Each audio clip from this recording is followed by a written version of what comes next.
Hello, all my jewelry friends out there in the YouTube universe. Curry here again with Cherished Relics Boutique, and I'm just doing a little intro here today because what I'm actually bringing to you today is a video that was a live video I made like over a year ago. But, you know, it was buried way back in my live videos and barely anyone got to see it. And it really is an incredible video about kind of where my love for vintage jewelry came from, and it's about, you know, dealing with death of family members and you know, kind of settling through all the challenges that come with, you know, figuring out what happens to their stuff and things like that. So yeah, it you know, there's no sales or anything in this video. This is just really pure story time for you to learn a little bit more about me. And there'll probably be a little bit of yourself that you'll see in it, because everybody has those, you know, family experiences where big events happen and, you know, they just stick kind of in the forefront of your mind. So enjoy it. I'm not kidding when I said, I mean, you must watch this. It is, I think you'll really, I don't know, I think you'll be moved by it. I don't know if inspire is the right word, but it'll get you thinking about your own kind of situation if you're a jewelry reseller, and maybe where your love for jewelry came from. So thanks for coming. Follow Cherished Relics Boutique if you don't already. I'm slowly sneaking towards 1,000 followers, and you know, give me a like and a comment. And actually what I really want you to do is comment about, you know, after you watch the video. Don't comment when it's over. And I just would love to have your thoughts on that. So y'all have a great viewing and enjoy. Bye. Down 5 seconds. The raid is coming. Hello, hello. I see them all pouring in. Hello, everyone. Hello. Okay, let me turn off my volume so I don't sound like a crazy person. There we go. Raid, raid, raid. Nice to see everybody. What a day of fun collections we have seen. It's been neat to go on and watch. And it's neat also to see how different everybody is, you know, like Kathy with her insane bargains and her Heinz 57 cracked me up. There she is. I know she's listening. She's just showing her uniqueness, and I just think that makes for a fabulous, I mean, uniqueness is I love that. So I just love people showing us what we're not going to expect. So that's very cool. So I don't know how many of you were on the Facebook group where I kind of did a little reminder of the show, and I kind of talked about how today was going to be not selling at all. It's just pure story time and me sharing about how I even got into jewelry in the first place. And then me also sharing and talking about some of the best kind of thrift store finds that I've found, some of which have sold. So it's a bit of a challenge to fully tell you because they're gone and I can't even pull them up on on eBay, because I think eBay only holds like pictures of your sales for like 2 years. So that poses a bit of a challenge. But I see lots of people out there, you know, Kathy with insane bargains, and we see, you know, Lulu Bell is in here, and Mel, and Aloha Girl, which I know is Irene, because I've got my list here to make sure that I don't mess it up. Obviously, Rachel's in the chat, and we've got JC with Jade Peacock, and Teal Chickadee. I love her shows. She is, I don't know. I just love how she just shows stuff and then she just throws it all in a big pile and says, go. That's Marissa. Yeah, so, and other people, let's see. I know Sandy's in here, Mountain Mama Sandy. And I know there's other people that if I didn't catch you, I just want to really thank you for coming. So today, I definitely have lots of jewelry to show you. It's all in here, as well as stuff on the sides here. I hate that our video for these lives have to be up and down, because I can't actually show like everything going on here at the same time. But anyways, So I just wanted to real quick kind of start about how I even got to jewelry in the first place. And I'm sure everybody sort of has their story. Um, but, it's one thing to sort of kind of dabble in it. And it's another thing to be like, you know what, I am absolutely 100% hooked, you know? And unfortunately, it all started with a sad occasion, which is really when my mother died a few years ago. I grew up, I'm 54, so I was born in 1970, and I grew up, and when I was about 10 years old, my parents got divorced, and I actually grew up with my father. So whenever he moved, obviously I moved with him, and we would only visit my mother. And growing up, I wasn't like really super close to her. I just didn't, I don't know. I was a teenager. I was selfish. I was into my own thing. And I didn't really pay attention to all the details that as an adult you can appreciate. And so, she ended up getting sick and, was sick for a while and she passed a couple years ago. And, when your parents die, my brother lives in Seattle, you have to go and, get everything together, sell the house, decide what of their belongings, and where they're going to go, meaning their stuff. She lived in Atlanta, Georgia, which is where I used to live, but I currently live in Pittsburgh. And my brother lives in Seattle. And it's not like we were necessarily looking to take all the furniture and every single ounce of thing in her house. We weren't. And thank goodness my mom was not a hoarder. She was very neat. She had already gotten rid of a lot of stuff, and her financial things were just completely in order. We showed up that weekend that we had found out, and within a day, she had. The way she had worked her finances, it automatically we didn't have to go through the court. Everything automatically went into our control. And so my point of all this is just to tell you it was easy. And I know all of us have gone through deaths and families, and it comes with a lot of emotion and confusion and, up and down sadness, and then fine and all that business. And, through the whole world of going through that with my brother and going through things, I started to learn, and this is where the guilt comes in for me. I started to learn things about my mother that I didn't know. Yes, I always knew that after she finished graduate school from Washington University as an adult, because she did it way later after she had children. I mean, I was literally a teenager when she went back to grad school. She worked with Indian tribes, and how when you're in a field like social work or nursing or as a doctor, you can go and you can do like loan forgiveness programs, and you can get placed in areas that are less desirable or more challenging. Well, my mom had gone and worked for an Indian tribe in the Spokane area. It might be called Kalipski. I may be saying it wrong. I don't know. But she became very kind of involved in that Indian community. And, always knew growing up, my mom loved to dress nice. She loved to go shopping. She loved to wear jewelry. And I would hear stories about my family. I'd hear stories about my grandmother. Now, let me note, my mother was the oldest Catholic family of 10 children. She was born in St. Louis, Missouri, and she was the firstborn, obviously. She was the first one to get pregnant, heaven forbid, out of wedlock. Actually, she got pregnant out of wedlock, but then they quickly got married. Um, you know, so that's the story of that. And my parents were married for about maybe 10 years. They were young. They were so young. I think my father was 19 when my mother got pregnant with my brother. And then 11 months later, I come along.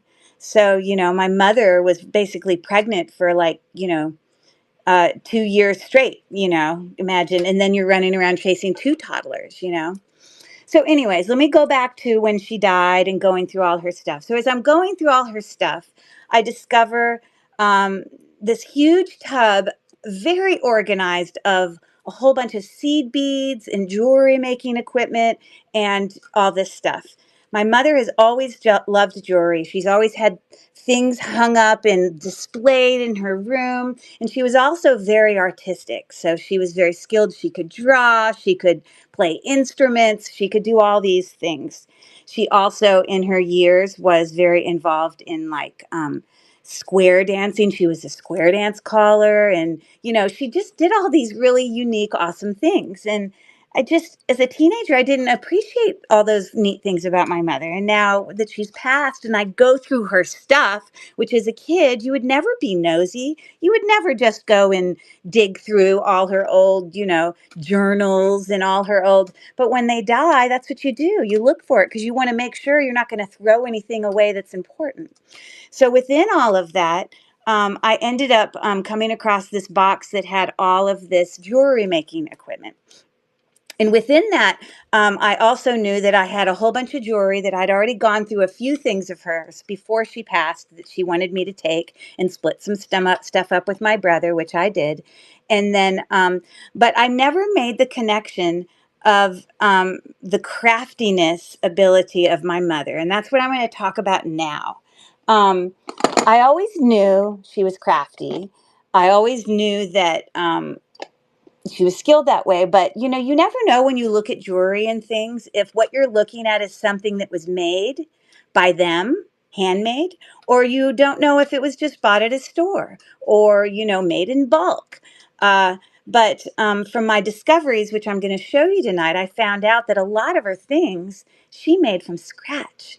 She drew out plans. She and I have books and notes and pictures to show you that it was her because and I'll show you here in a second. But the first connection that I made, I always knew my mom made simple jewelry, like you take, the long metal I'm not even I'm gonna butcher the names of all the jewelry pieces, but when you buy those rods with a little knob on the end and you put the beads on it to make a simple earring and then you put a fish hook on it, those are not massively challenging.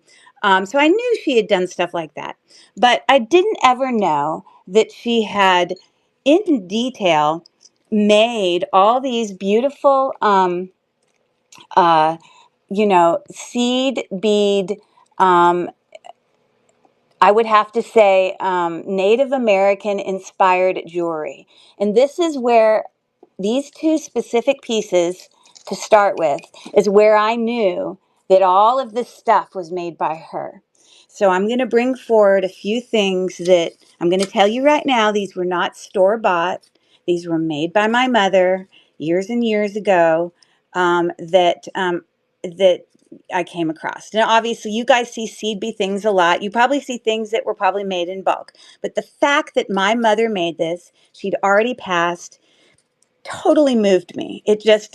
I was just like, oh my gosh, the selfish me growing up that didn't even delve into the world of all the things that she loved. When I grew up with my father, so I wasn't there. So I shouldn't be too hard on myself. But, this is what we do to ourselves. We beat ourselves up and, make ourselves feel bad because, you should have done more. But anyways, this is how I know she made this. These are all made with seed beads. Obviously it's this lady who's dancing. Now, mind you, my mother was a big dancer, obviously, because she did square dance calling. She dabbled in other types of dancing like clogging. She was like the president of the Spokane Folklore Society. She played the mandolin. She played the violin. She played all of these things. She was very creative. And let me also say my grandmother was also very into square dancing because I have pictures of her. Here actually is one of my grandmother's. This is so old, I can't even tell you. But my grandmother would wear, a button-up shirt, and she would match. She would coordinate with my grandfather, and they would go to these square dances, and they would, do their thing. I guess it was their day night. Mind you, they were Catholic parents with 10 children. So they're going out for the night to be on their own. But I want to show you back here, this is obviously bought. This is not handmade. But what that says back there is Royal Rust Resistant. Okay, great. You probably need rust resistant when you're square dancing and sweating and all that. But this would go up by my grandmother's collar. If she took a button-up shirt and buttoned it all the way up to the top, she would put it up there like it was a tie, like when men put a tie. I have pictures of my grandmother wearing this. And so it's really cool that I have it. It's so well made. And that's what I want to talk about is how things back then were just so well made with such quality. And I don't just mean jewelry, but furniture and homes, and I don't know, just things were just well made. And they had less tools to make those things happen. And I know you can see in here, each of these kind of faux pearls are each prong set. Don't know if you can see that. We obviously have a lot of crystals and things like that. Now, this she didn't make, I believe. Obviously, she just bought this. But I was told by my mother that she learned all her jewelry making and her love for jewelry because of my grandmother. She told me that my grandmother used to make, rosaries. My grandmother and grandfather used to make rosaries for people in the Catholic Church, and they would request, "Hey, will you make one for me? Will you make one for me?" I'm going to show you one that's a kind of a family heirloom that was passed down to me. So let me show you real quick what I came across in the hunting through my mother's entire house, trying to decide what I throw away and what I keep and what I sell, what I pass on to my brother and his family. And then you're also emotional because your mother just died.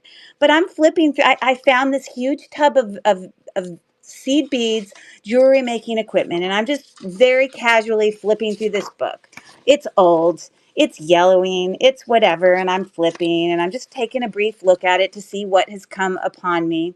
And I came across this that obviously was a hand drawn picture that my mom was planning to design.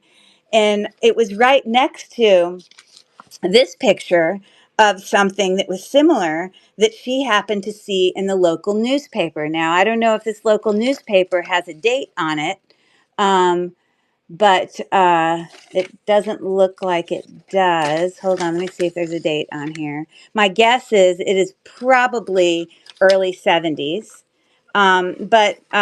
And then I don't have it now because I gave it to one of my nieces, but there was a necklace in her stuff that looked like this. And I thought, wow, my mother made this stuff, and it moved me, I mean, to tears. It was very emotional, and I was like, oh my gosh, I never knew that, she never pushed this stuff on me. She never said, hey, you're going to want these things, or hey, I want to tell. She never bragged. She never said, I did all these things, look at me, I'm so amazing, blah blah blah. But as I'm also flipping through this book, I come across these two cutouts, obviously from a magazine.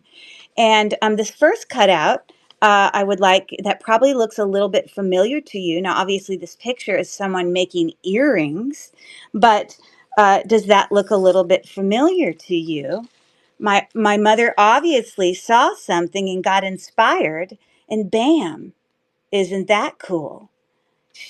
And I looked at that and I thought, you know what? My mother made that.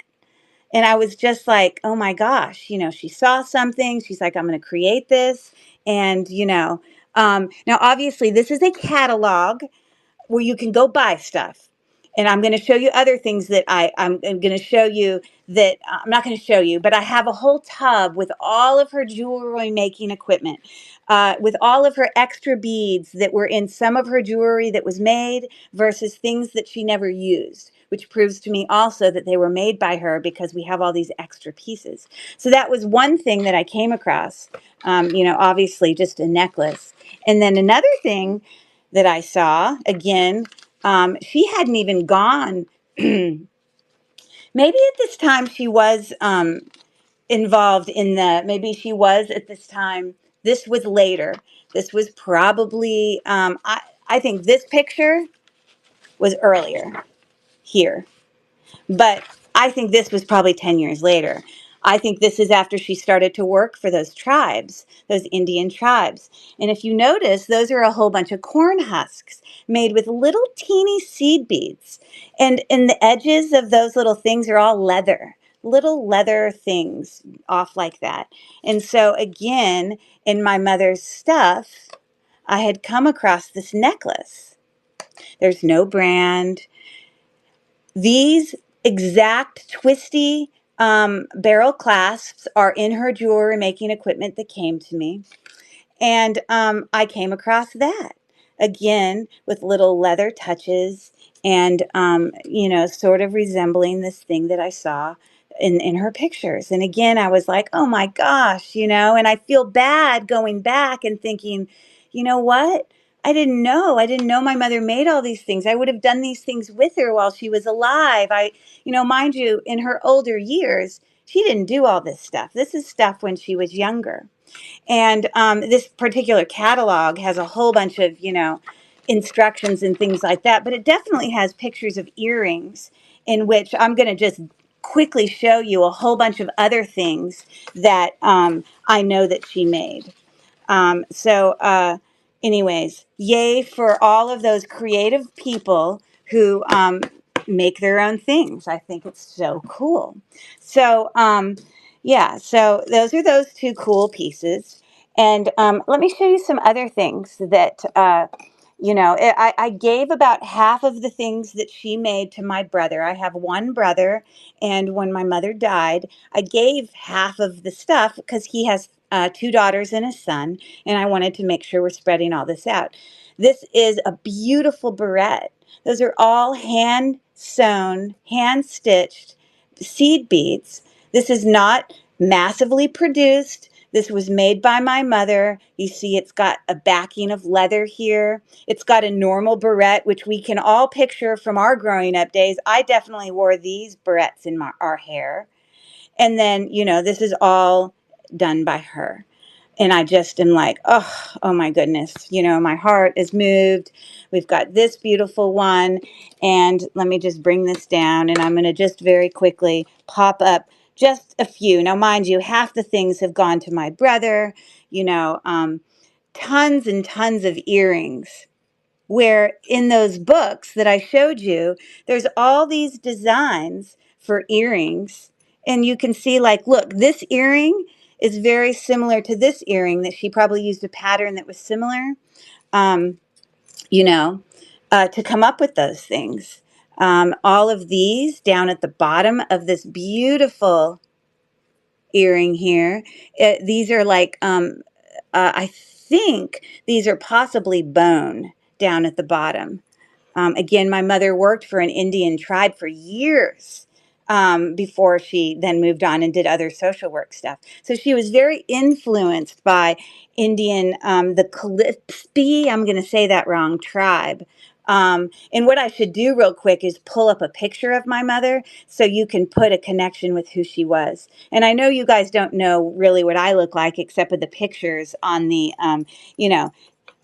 little flyer to come and watch all these awesome, these are just some necklaces that she had made, other earrings and whatever. So I'm going to show you that.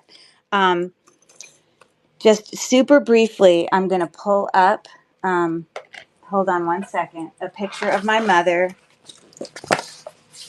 who, by the way, had two children, 13 months apart, got married when she was 20. She was the oldest of 10, left and didn't go to college when she first left home. She went off and went to California and then ended up meeting my father within 6 months of being there. So let me, of course, it's not going to pull up on there. Can I pull it up on this phone?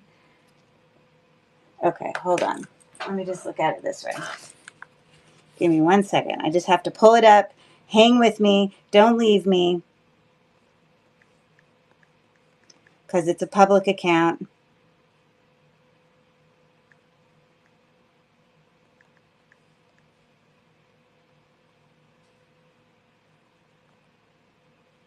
Of course, I'm not going to find. Oh, here she is. Okay. So, this is my mother. I don't know if any of you know me, but she was a beautiful lady. That was her mother. I wrote in my little posting about tonight's show with it being all about collections, and I talked about, if any of you saw it on Facebook, about how tonight I wasn't going to do any sales. I was just going to talk about jewelry and the history of how I came to it, to caring about it so much. I mean, I always loved jewelry, but I wasn't invested in it. And, I could go on and on. Here's me and my mother growing up. Here she is. She's a square dance caller.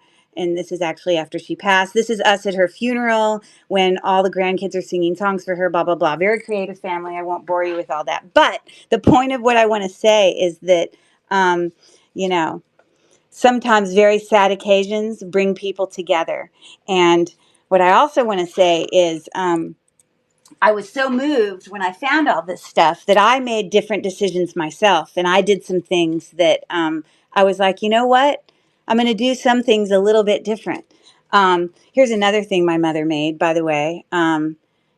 This incredible wallet, all hand beaded there. We do. Yes, we look very much alike. Now, I know it was done by her because I think this inner green wallet she bought. You can see how it's all stitched. That was not made by her. I think she bought an inner green wallet, if you look really close, and then I believe she hand stitched it to this green outer part. You see all this hand stitching? This was all done by my mother. And then, here she has this little, clasp here that was all leather, and you can see it's hand stitched. It's all done by her. There's not one doubt in my mind. Um, so after I found all that stuff out about my mother and all these things that she had made, I came home. I brought some things with me home, and I downtown Pittsburgh. There's this great shop that is literally like a bead shop. It's for bead making of things, and there are some really talented people that do little classes there that you can like sign up for, and you can like do things. And after my mother had died, I went there and I thought, let me go check this stuff out. And I thought, you know what? Wouldn't it be neat if I could like make some stuff that kind of in memory of my mother, just kind of in representation of her. So I signed up for this class where in the class you were going to learn how to make Frida earrings. And I think Frida is like a Spanish, um, I don't know. I don't know the true history of her. I don't know if she was a singer or if she was an artist. I'm probably someone in the chat knows. But I took a class and I learned how to make these. It's the same kind of beading that my mother did. I did it because of that reason. And these were my first attempt at making jewelry at that level. I always made simpler jewelry, but not stuff like this. And so here I did. I made these beautiful things. Whoever the Frida lady is, if you look it up online, she has like very dark, thick eyebrows, was always very colorful. So I made that. And then I signed up for another class where I went in and all of this was sewn in. I sewed all of this. Some of these cobichons were just plastic. They were glued down. But this whole ring was all done by me. So it was just a fun class to kind of do, um, you know, just to kind of learn and connect with her. It was my way of connecting with her after she was gone. I also found in her stuff, I told you she did all this Indian stuff. This was obviously an old feather that she had. I don't know where she picked it up, probably in her Indian working stuff, but she had made, this beautiful decoration on this old feather that she had made. And a couple months ago, I was out thrifting, and this is now years later. And I've gotten to the antique world, which a lot of you know that I used to have an antique booth. I had two actually that I've recently shut down because I chose to spend more time on jewelry because I was just more into that. And I came across in a store, a thrift store, this beautiful seed bead angel with this beautiful skirt and wings, and you can see how beautiful it is. And of course, I had to buy it because the first thing I thought of was my mother up there in the sky and looking down and thinking, oh, she's loving doing all those things. And I don't know, it just was a neat find for me to find that. So, that being said, it kind of got me into loving jewelry. And when my mom passed, there was several jewelry pieces that came to me. So what I'm going to show you next is just a few things that, when my mother had passed, there were things that came to me that were either hers or her mother's, or they were even on my father's side of the family. There were things that got given to me by my grandmother on my dad's side.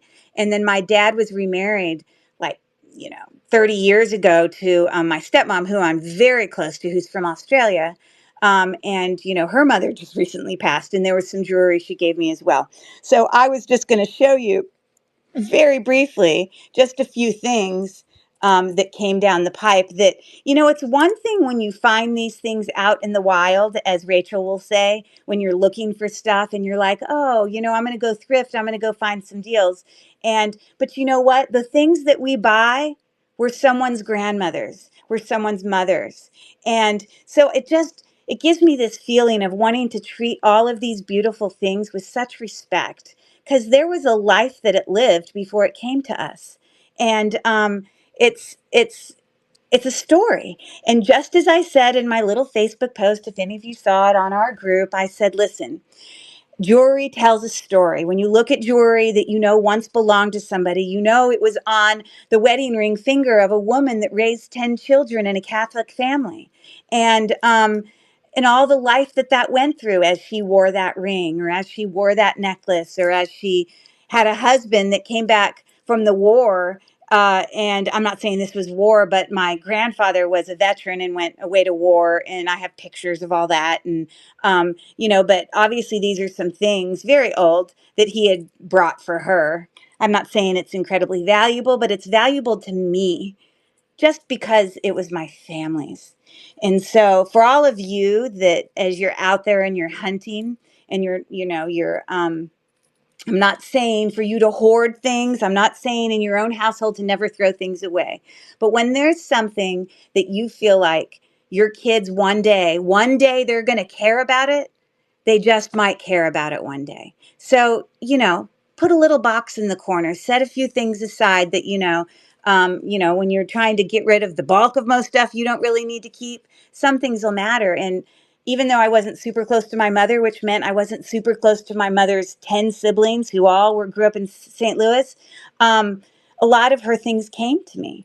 My grandmother's furniture came to me because my mother was first born, and when my mother died, they came to me. So that I have never seen any of these rhinestone kind of cup, I guess they're called cup link necklaces. I have never, but I've never seen one that's actually sterling. In this one, I don't know if we're going to be able to tell. This was my grandmother's, but back here, it actually does have a mark for sterling on there. It says sterling and whatever. You can't really read it. I can't get it any closer. Unfortunately, I can't zoom in on here. But this was my grandmother's. I thought, as I'm getting all this stuff, I'm like, I didn't know at the time what I had gotten, but now as I've gotten into jewelry, I'm like, oh my gosh, I so appreciate that. How often in our hunts of jewelry do we come across natural stones, agates, uh, a lot of these, bead necklaces that were vintage and old and that someone made? Well, I'm going to tell you right now, because my mother told me about what her mother did, that this particular necklace and the other one I'm holding here that my mother held for so many years were necklaces that my grandmother made. And so they're not a lot different from a lot of the other, there you go. That's right. That's right. They're not a lot different from the other beads we come across. But for me personally, although I have tons of beads that look like this, I will never sell these beads because these beads lived the life that followed my family. So that was cool. I wanted to show you that. Here is a much more simpler one. We've definitely come across ones like this, but also made by my grandmother. A lot of some of the jewelry making things that my mother had in this big tub that I found after she passed were things that were her mother's that she then had in this tub. It was unbelievable. And me trying to go hunt out and figure out what things are. Now, these bottom things I'm about to show you in this little baggie are not highly valuable. I'm going to tell you now. And I'm going to tell you also that I came across, this is the first time I ever came across the Monet faux pearl beads that we've all seen in all of our thrifting and all of our selling, with the hand knotted, well made, lovely, marked on the back Monet beads. I've seen them a ton of times in my selling and thrifting. But you know what? These were my grandmother's. You know what? I have a picture of my grandmother wearing these. And so for me, these will never go anywhere. These will always, it's like that whole story. There was another set. I guess that was a more cream colored set. She, I guess, had another set. You can see there's some filigree that was built up in here. And I found all of these in my grandmother's very vintage. I may bring it out in another video. She had, the typical vintage, jewelry boxes that we all find that you open up and then it opens up and it's huge and has drawers and all that. But here's another set of glass pearls that she had. I don't believe these were not gold. These were just a costume jewelry piece, but it was in our family. These my mother actually gave me. These are actual pearls, more modern for sure, but something that my mother gave me. So there's that. Let me just move all this stuff aside. And then just also in going through all my mother's stuff, I came across this really, really old, I guess it's a cigarette thing, I guess. It's super old. And the whole time I haven't really known if it was sterling silver or not. I have a magnet that I'm wearing. Let me see. It's not magnetic.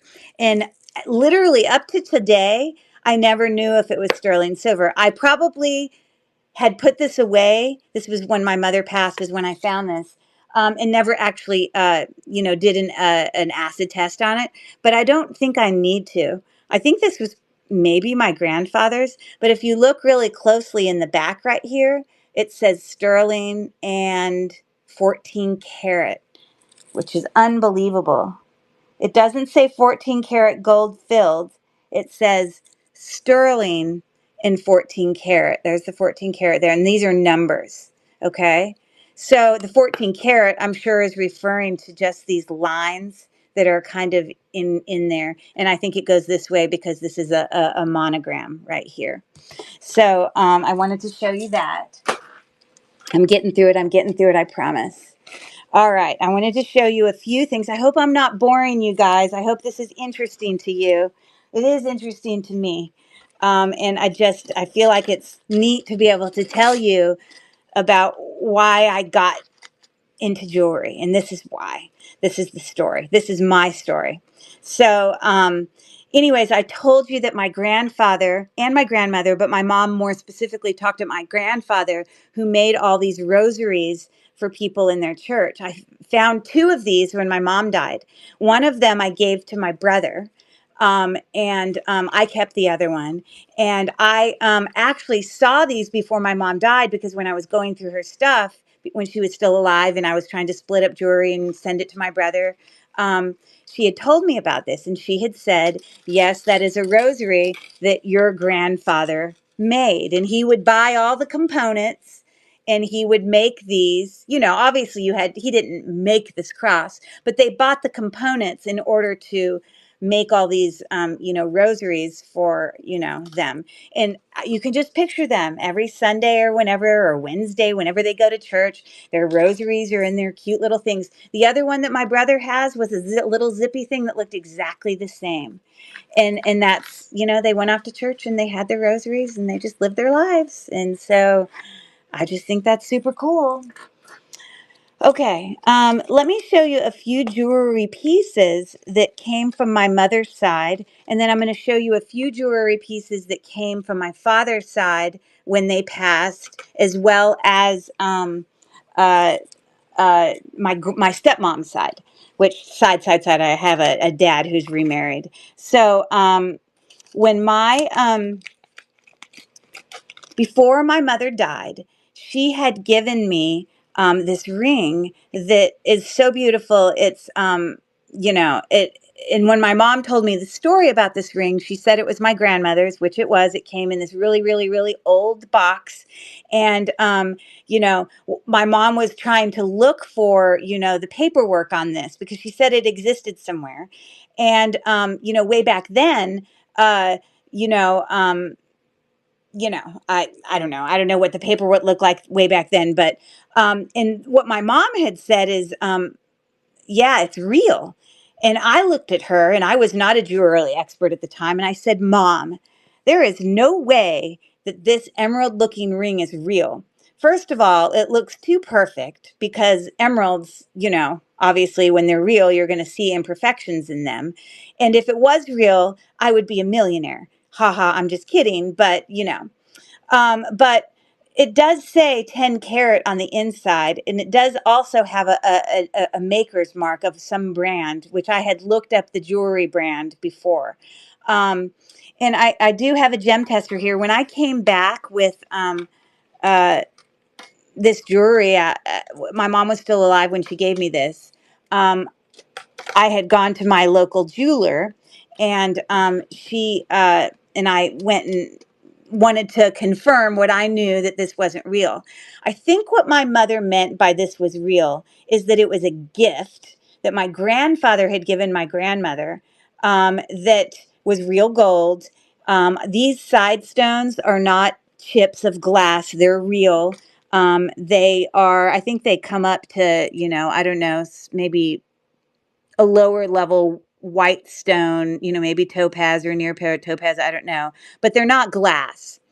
But when I took this to the jeweler, he had said, listen, this center stone is glass, but I'm going to tell you right now, it wasn't uncommon way back then when she was given this ring, which would have been, oh my gosh, I don't even know how many years ago, that people, this is the jeweler talking to me, actually put glass into real jewelry, real gold, real settings, blah, blah, blah. And I thought, well, that seems nuts. Why would they do that?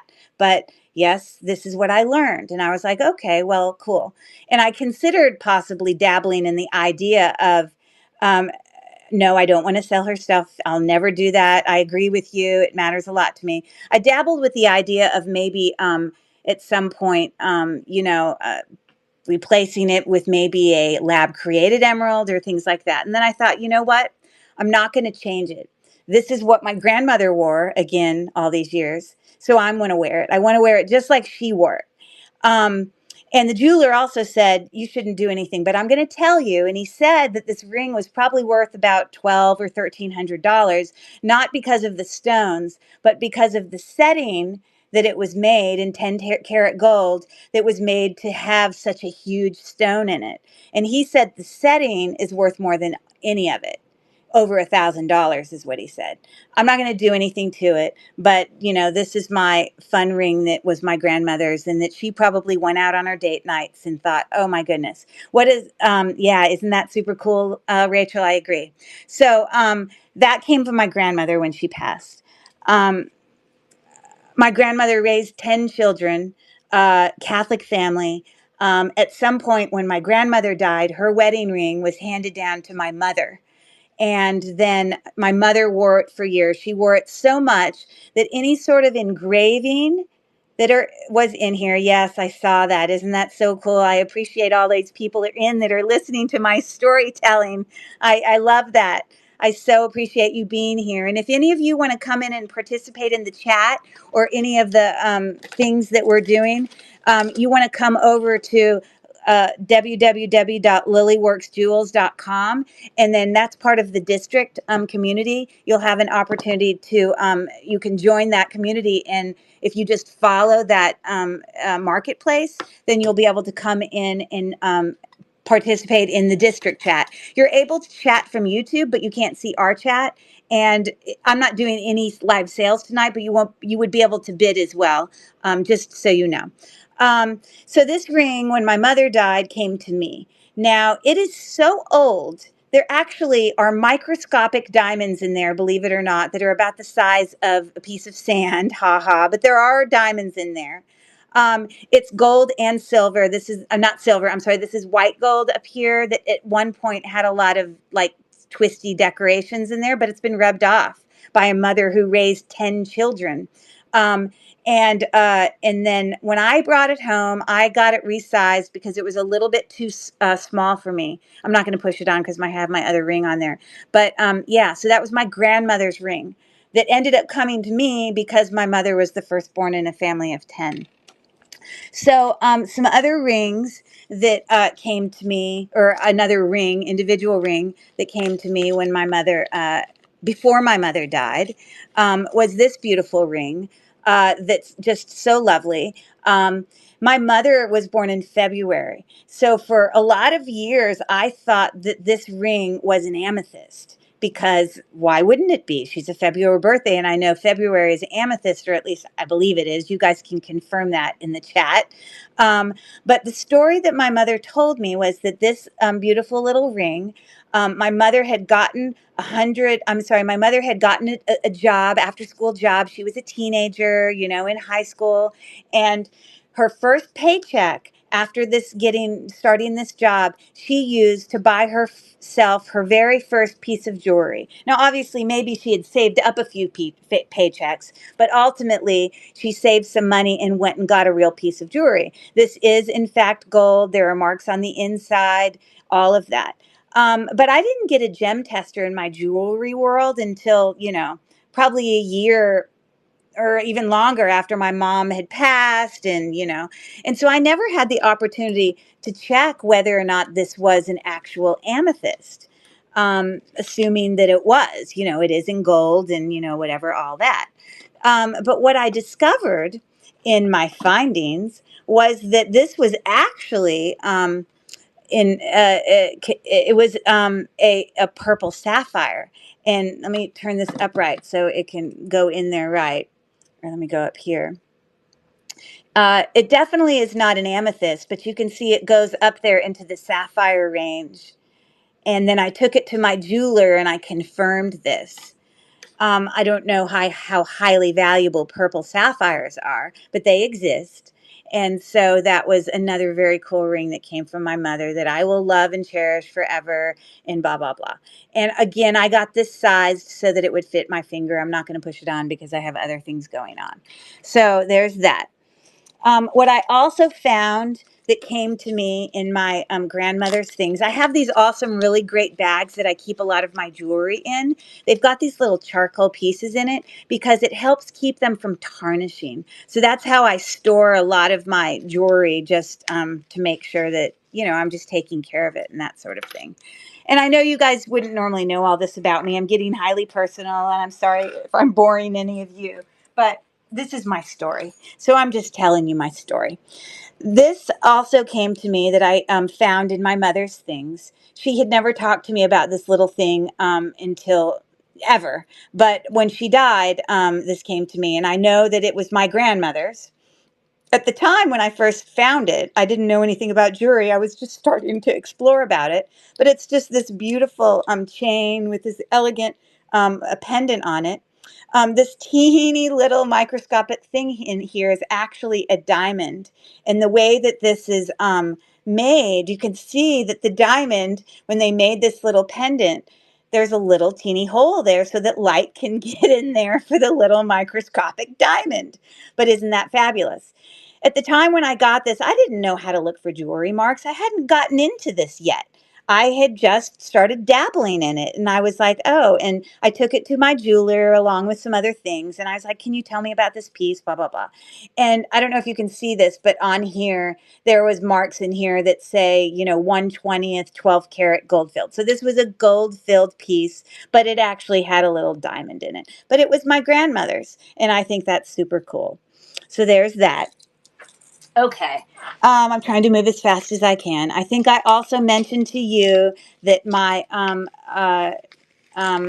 you know, I hope you're enjoying story time. I'm just going on and on here. This is another bracelet that was in my grandmother's stuff that came to me. It's super Art Deco-ish. I don't know how, I don't know exactly I don't know the details, but I know it wasn't my mother's. I know it came from my grandmother. But if I look at the marks inside of here, which I'm not going to sit here and delve in there, it also says that it's gold filled. So that's a pretty cool bracelet. Sometimes you might see me wear that in some of my sales or video. I think I also mentioned to you my mother's love for music, my mother's love for folk music. Specifically, like I said, she was a member of the Spokane Folklore Society. No, I'm sorry, she was the president of the Spokane Folklore Society. She played the banjo, she played the mandolin, and she played the violin. So this is something that was in my mother's collection. Absolutely, 100%. And you know what? This is why I do jewelry.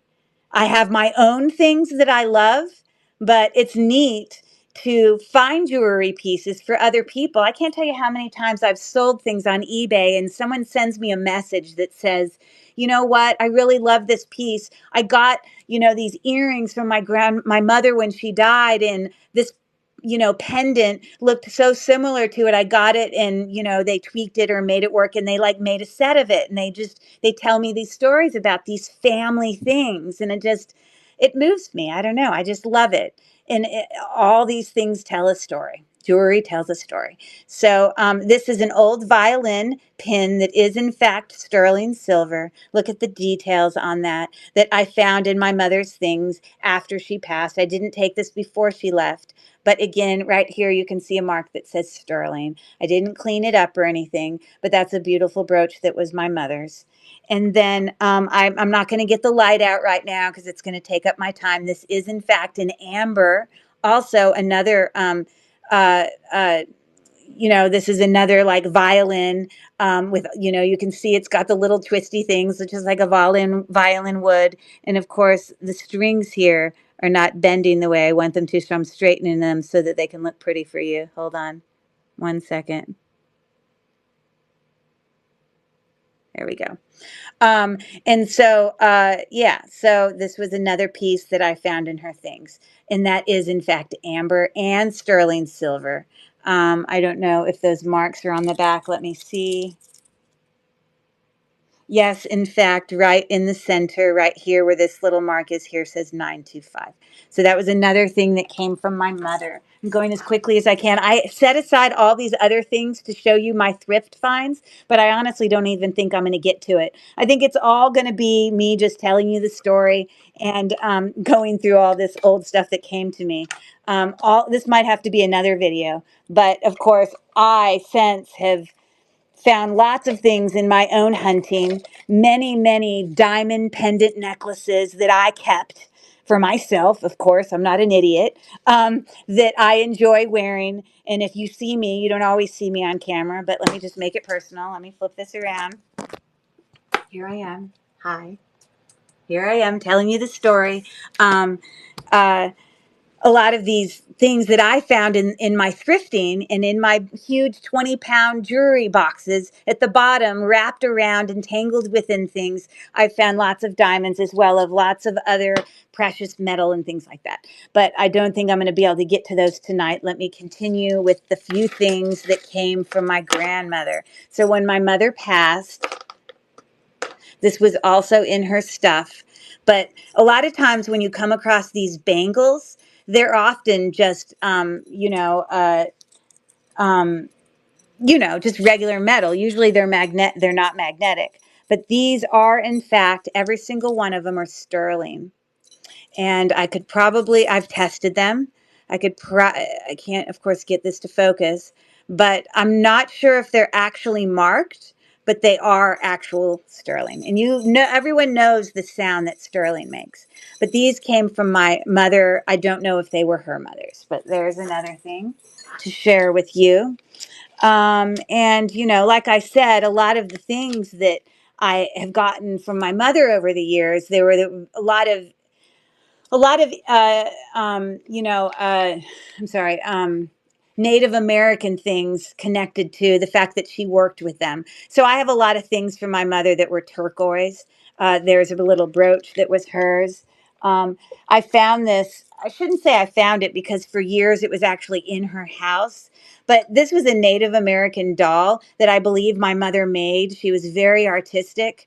The reason I know she made it is because this material she also sewed, which I also sew, was in her whole tub of all her extra material. So this dress I know she made. I also know that these beautiful leather moccasins, which she had a book on, were all hand stitched. They're not the same. They're not symmetrical, but they were made. And so you just see my mother making this beautiful little necklace for this cute little Indian lady. Again, so inspired by that Native American world.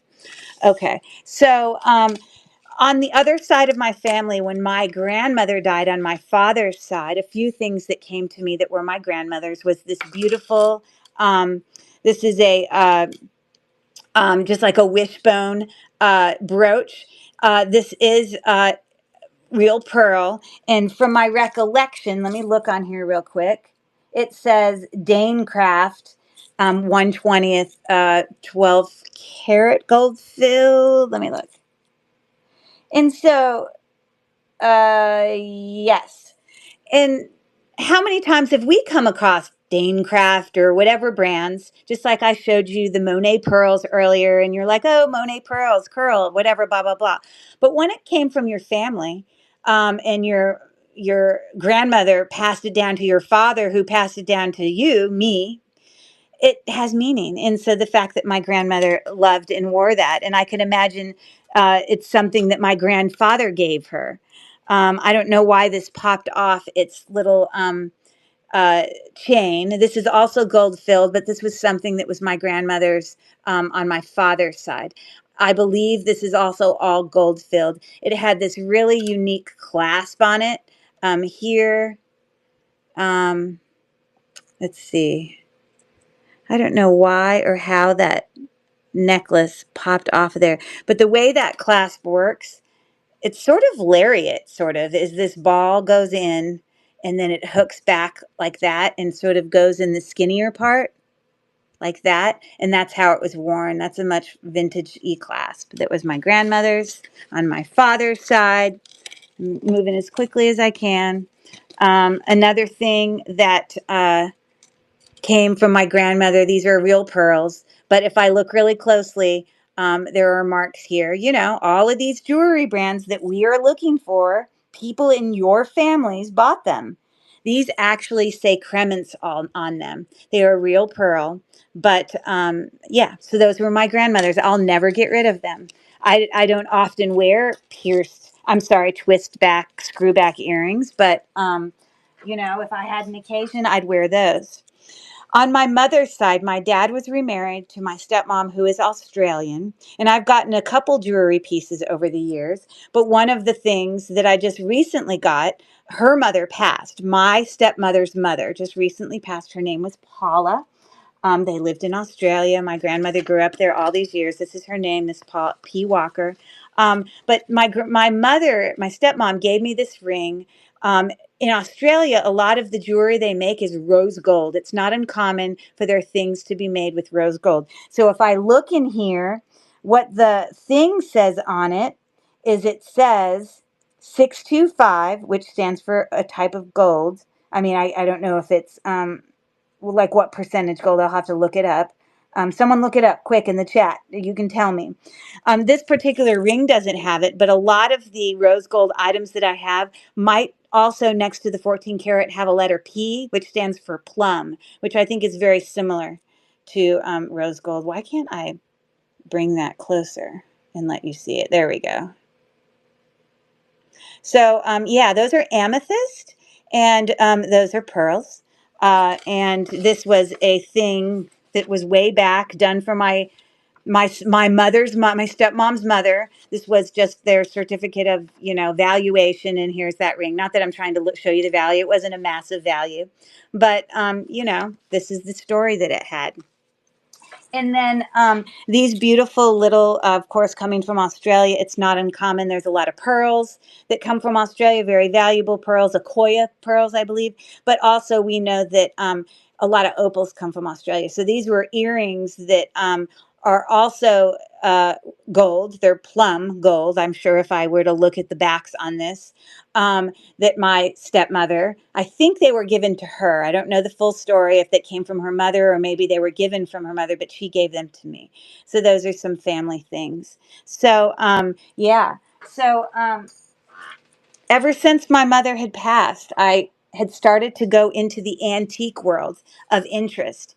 And you can see some other items that are here on my tray. There's a little old vintage tray here. I've got some old, these are old, these came from Australia actually.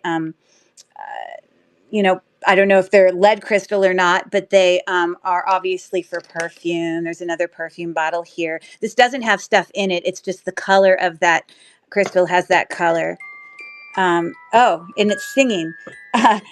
This is a beautiful music box. I didn't mean to make it sing. I love birds, so I had bought that. Okay, it's just singing for us. Okay. And of course, I had to pull in the little koala twist because of that history there. So I didn't actually get to my finds from thrift stores. So I apologize that my story time tonight involved not getting to the actual thing that I put what was on my thing. But you know what? It gives us an occasion for another, another one of my, lives. Or if we have another train, I can delve into that because I definitely, as many of you who are sellers at that out there and have, we're like pirates. It's all about the hunt, all about trying to find, the diamond in the rough, literally, because I have found so many diamonds. I do want to